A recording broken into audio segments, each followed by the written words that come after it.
Negalima žiūrėti į neparašytą eilėraštį. Rytas, katė laižo aprasojusi veidrodį Mildos gatvėje, Meilės gatvėje, kurioje yra Saulės kapinės.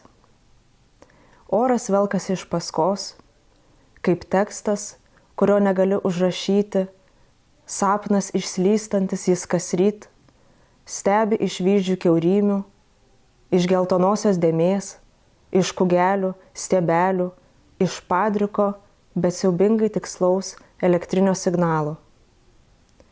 Negalima žiūrėti į saulę, į vakarykštį sapną, į sudužusį veidrodį. Negalima žiūrėti į neparašytą eilėraštį. Jis tūno, užkastas po žeme, išlydytas iki branduolinio nieko.